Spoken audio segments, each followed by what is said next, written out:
Welcome back to my channel.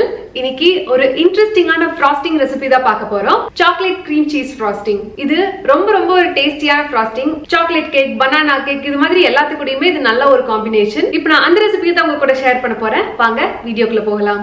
இது செய்யறதுக்கு ஒரு பவுல்ல 80 கிராம் அன்சால்டட் பட்டர் ரூம் டெம்பரேச்சர்ல இருக்கிற மாதிரி பார்த்து எடுத்துக்கங்க. அது ஜஸ்ட் ஒரு 2 நிமிஷத்துக்கு ஸ்லைட்டா கலர் சேஞ்ச் ஆகிற வரைக்கும் பீட் பண்ணிக்கங்க.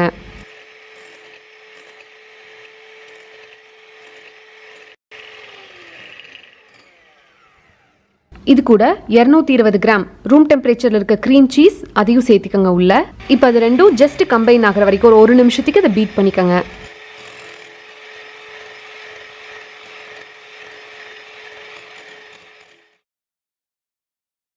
இப்போ இது கூட 330 கிராம் பவுடர் பண்ண சர்க்கரை அதை கொஞ்சம் கொஞ்சமா உள்ள சேர்த்து பீட் பண்ணிக்கிட்டே இருங்க.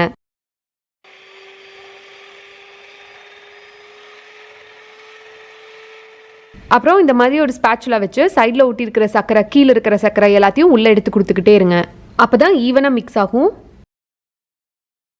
நான் already plain cream cheese frosting எப்படி பண்ணுறது அப்படின்னு ஒரு டீட்டெயில் வீடியோ போட்டிருக்கேன். அதோட லிங்க்கை நான் டிஸ்கிரிப்ஷன் லீவ் பண்ணுறேன், தேவைப்பட்டுச்சுன்னா பாருங்கள்.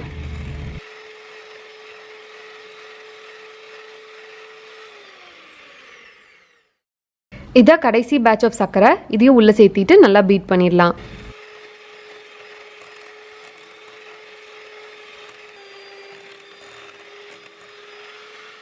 இப்போ இது கூட 150 கிராம் டார்க் சாக்லேட்டை ஜஸ்ட் மெல்ட் மட்டும் பண்ணி கூல் பண்ணி எடுத்திருக்கேன். இப்போ அதையும் உள்ளே சேர்த்திக்கலாம்.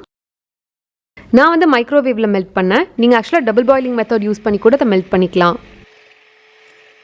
இது ஆடுறப்போ லைட்டாக ஹார்ட் ஆகிற மாதிரி இருக்கும். நம்மளுக்கு அந்த கன்சிஸ்டன்சி தான் தேவை. ஏன்னா நார்மலாகவே க்ரீம் சீஸ்க்கு ஸ்டிஃப் பீக் இருக்கிற நேச்சர் கிடையாது. அதனால இந்த மாதிரி நம்ம செட்டான சாக்லேட் ஆட் பண்ணுறப்போ இன்னும் கொஞ்சம் நம்ம க்ரீம் சீஸ் ஃப்ராஸ்டிங் ஸ்டிஃபாக இருக்க மாதிரி இருக்கும். அதுக்குன்னு ரொம்ப எடுக்கவே முடியாத அளவுக்கு ஹார்டும் ஆயிடக்கூடாது. அப்படி ஒரு வேலை ஆயிடுச்சுன்னா திரும்ப ஒரு 20 செகண்ட்ஸ் மைக்ரோவேவில் மெல்ட் பண்ணி எடுத்துருங்க. நம்ம பீட் பண்ண அந்த ஃப்ராஸ்டிங் நல்லா டைட் ஆகுற மாதிரி ஆகும். அந்த அளவுக்கு வந்துருச்சுன்னா போதும், நீங்கள் பைப் பண்ண ஸ்டார்ட் பண்ணிடலாம். எப்பவுமே க்ரீம் சீஸை பொறுத்த வரைக்கும் ஸ்டிஃப் பீக்ஸ் கிடைக்காது. பட் இந்த மாதிரி ஒரு ஸ்பேச்சுலால திருப்பி பார்த்தீங்க அப்படின்னா அது இந்த மாதிரி டைட்டாகவும் இருக்கணும். அப்போ நம்ம பைப் பண்ணுறப்போ அதோட ஷேப் பெர்ஃபெக்டாக வரும். இப்போ ரெடி ஆயிடுச்சு, நம்ம பைப் பண்ணிடலாம். அதுக்கு நான் இன்னைக்கு ஸ்டார் பாயிண்டிங் இன்வர்ட்ஸ் நாசில் எடுத்திருக்கேன். அது இந்த மாதிரி ஒரு பைப்பிங் பேக்கில் போட்டுட்டு அதை இந்த மாதிரி ஒரு கிளாஸில் வச்சுருங்க. அப்போ நம்ம ஃப்ராஸ்டிங்கை ஃபில் பண்ணுறதுக்கு ஈஸியாக இருக்கும்.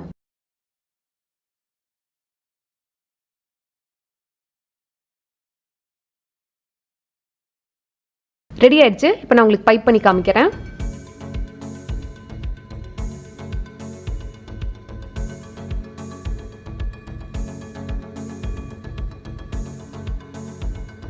இது நீங்கள் கேக்கில் கோட் பண்ணுறப்போ நல்லா ஸ்டேபிளாக இருக்கும்.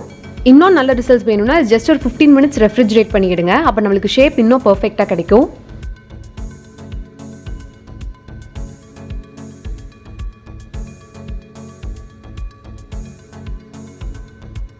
அவ்வளோதான், நம்மளோட சாக்லேட் க்ரீம் சீஸ் ஃப்ராஸ்டிங் இப்போ ரொம்ப சூப்பராக ரெடி ஆயிடுச்சு. நீங்களும் கண்டிப்பாக இந்த ரெசிபியை ட்ரை பண்ணி பாருங்க. ட்ரை பண்ணி பார்த்துட்டு உங்கள் ஃபீட்பேக்கை கமெண்ட்ஸ்ல லீவ் பண்ணுங்க.